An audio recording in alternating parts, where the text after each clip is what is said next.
नमस्कार, स्वागत है आप सभी का। मैं हूं आपके साथ प्रीति सिंगल। बिना कांड बिना किसी नोटिस के डॉक्टर जेपी माजरा को हटाए जाने के विरोध में एससीबीसी समाज के लोगों में भारी रोष है।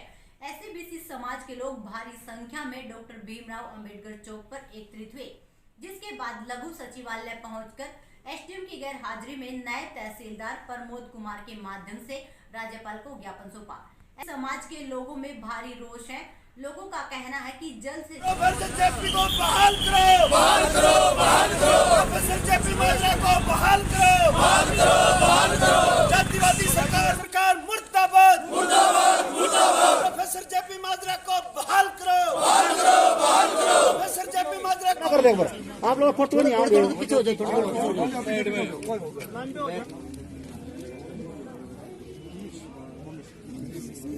डॉक्टर जेपी माजरा को बहाल किया जाए।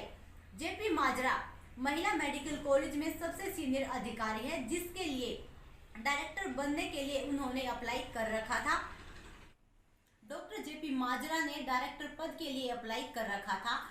कहीं दलित समाज से डायरेक्टर न बन जाए, इसी सोच के चलते मनोवादी सरकार ने उनको बिना कारण और बिना किसी नोटिस के उनके पद से बर्खास्त कर दिया। इसी को लेकर एससीबीसी समाज के लोगों में भारी रोष है। लोगों का कहना है कि जल्द से जल्द जेपी माजरा को बहाल किया जाए। बताया जा रहा है कि जेपी माजरा पर 1-2 केस चले हुए हैं, जिसकी सुनवाई कोर्ट में विचाराधीन है और कोर्ट ने स्टे भी दे रखा है। इसके बावजूद भी बिना कारण और बिना किसी नोटिस के जेपी माजरा को उनके पद से हटा दिया गया। समाज के लोगों का कहना है कि सरकार द्वारा दलित समाज पर लगातार अत्याचार किए जा रहे हैं। सरकार को ये भेदभाव करने बंद कर देने चाहिए। एससीबीसी समाज के लोग डॉक्टर जेपी माजरा के समर्थन में राष्ट्रीय स्तर पर हड़ताल करेंगे और विरोध प्रदर्शन करने पर मजबूर होंगे, जिसकी जिम्मेवार खुद सरकार होगी। सब सुनने वाले सभी साथियों को, पूरे देश के बहुजन समाज के लोगों को सबसे पहले तो मेरी तरफ से जय भीम, जय भारत। और आपके चैनल का मैं धन्यवाद करता हूं कि आप दलितों की आवाज़ उठाने के लिए हमारे बीच में आए। अक्सर ऐसा नहीं होता, क्योंकि दलितों पे अत्याचार होते रहते हैं, लेकिन पत्रकार लोग अनदेखी करते हैं, उन नालायक लोगों का ज़्यादा दिखाने का काम करते हैं, हम लोगों का नहीं दिखाना।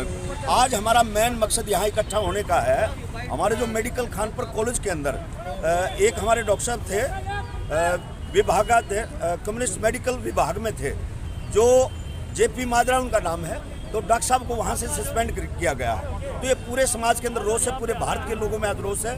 तो इसके लिए हम लोग इकट्ठा हुए हैं। अगर इस सरकार ने डॉक्टर साहब को, जेपी माजरा जी को बहाल नहीं किया, तो हम लोग लाखों की संख्या में रोडों पे आने का काम करेंगे। मैं मंजित मेहरा हूँ। बहुजन समाज के लोगों ने मुझे बहुजन संगीत सम्राट से उपाधि से नवाजा गया है, भीम रत्न मुझे कहा जाता है। मेरा नेशनल लेवल पर मेरे गाने चलते हैं। जैसा कि आपने सुना होगा, एक सपना चौधरी ने भी जाति सूचक एक रागनी गाई थी कि पढ़ लिख के शानी होगी, बावड़ी जात चमारोगी, और गदी बेचकर खतरी ले ली होगी, मुझको मारूंगी। उसको नालायक लड़की को भी जवाब देने का काम मैंने किया था कि बिन सोचे समझे सपना, अरे मुंह ने ज्यादा खोलगी और 2 पीछांगी ना चलाली, ज्यादा से ज्यादा बोलगी।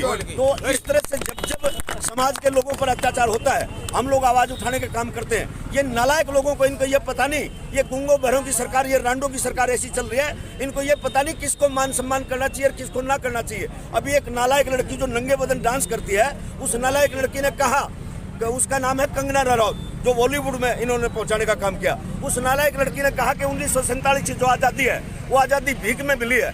2014 में जब मोदी प्रधानमंत्री बने, असली आज़ादी तब मिली है। उस नालायक लड़की को भी एक रागनी के माध्यम से मैंने सबक सिखाने का काम किया, जिस रागनी के बोल हैं कि शहीदों की आज़ादी को रही भीख बता नादान, और नंगा नाच दिखाने वाली तेरे मुंह पर नहीं लगाम।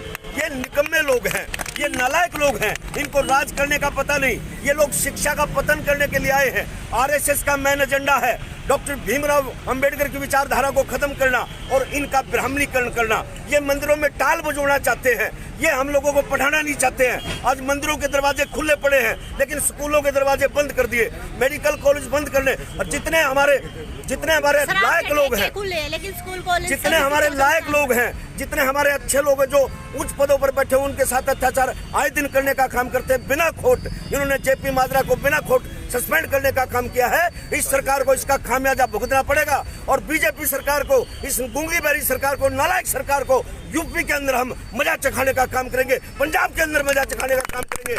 उत्तराखंड के अंदर इसको हटाने का काम करेंगे। अगर इस देश का कोई भला कर सकता है तो बहन कुमारी मायावती कर सकती है, उसको देश का प्रधानमंत्री बनाना पड़ेगा। फिर गिन गिन के इन नालायक लोगों से हम बदला लेने का काम करेंगे। सभी साथियों को जय भीम, जय भारत, नमो बुद्धाय। किया गया है, उनको ना तो कोई नोटिस दिया गया, ना कोई कारण बताया गया और उनको सस्पेंड कर दिया गया है। इसलिए समाज के लोगों ने पता लगा कि प्रोफेसर जेपी माजरा को बगैर किसी कारण से निलंबित कर दिया गया है।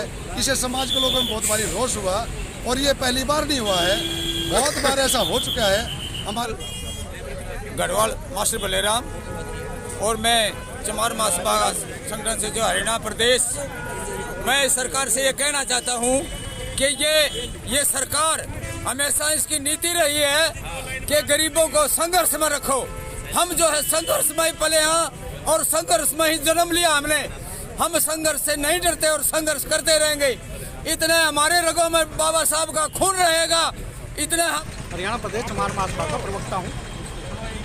एक सोची समझे षड्यंत्र के तहत बगैर किसी न्यायिक जांच के डॉक्टर जेपी माजरा को निलंबित करना, ये बड़ा ही रोष का विषय है। हम इसकी कड़े शब्दों में जो है ना भर्त्सना करते हैं और सरकार से मांग करते हैं कि इसकी जो है ना निष्पक्ष जांच हो और जांच कमेटी में जो भी आयोग बनाया जाए उसमें अनुसूचित जाति वर्ग से कोई भी एक जांच अधिकारी उसमें सम्मिलित होना चाहिए, निष्पक्ष जांच हो। और जब तक जांच पूरी नहीं होती डॉक्टर जेपी माजरा को जो है तुरंत बहाल किया जाना चाहिए और निष्पक्ष जांच की मांग करते हैं। मदीना वार्ड नंबर 23 से जनरल वार्ड से पार्षद गुरु रविदास सभा प्रेसिडेंट, जो हमारे जेपी माजरा के साथ घोर अन्याय आया है, साजिश के तहत हुआ है। इन लोगों ने हमारी जो भी हमारा कोई ऑफिसर प्रमोशन पर आया है तो उसके बैक मारी है, उसको या तो सस्पेंड कर दिया गया है, अपने जनरल वार्ड वालों को बहाल कर दिया गया है, उसको जगह दी गई है। हमारे साथ तहत ये घोर अन्याय किया जा रहा है। सारा साजिश के तहत अनिल विज सरकार, खट्टर सरकार, बत्रा जी सभी मिले हुए हैं इस केस में। हरियाणा के अंदर सबसे उच्च पद पर शिक्षा विभाग में, वो स्वास्थ्य विभाग में अगर जाने वाला था तो एक बहुजन समाज पार्टी को रिप्रेजेंट करता हूं और मैं इस सरकार को, इस भगत फूल सिंह महिला विश्वविद्यालय के डायरेक्टर को चेतावनी देता हूं कि भी अगर जल्द से जल्द आपने जेपी माजरा को बहाल नहीं किया तो आपकी ईंट से ईंट बजा दी जाएगी और आपको इसका जवाब देना होगा। और हम सड़कों पर उतरकर रोष प्रदर्शन करेंगे, शक्ति प्रदर्शन करेंगे। हर हाल में हम जेपी माजरा को बहाल करके रहेंगे। तो इन्हीं सभी शब्दों के साथ मैं अपनी वाणी को विराम देता हूं और हम रुकने वाले नहीं हैं। जब तक आप एक ठोस कदम नहीं उठाओगे तो हम ऐसे ही आगे बढ़ते रहेंगे। जय भीम, जय भारत। नाम अमित बनवासा, युवा प्रभारी बसपा सोनीपत।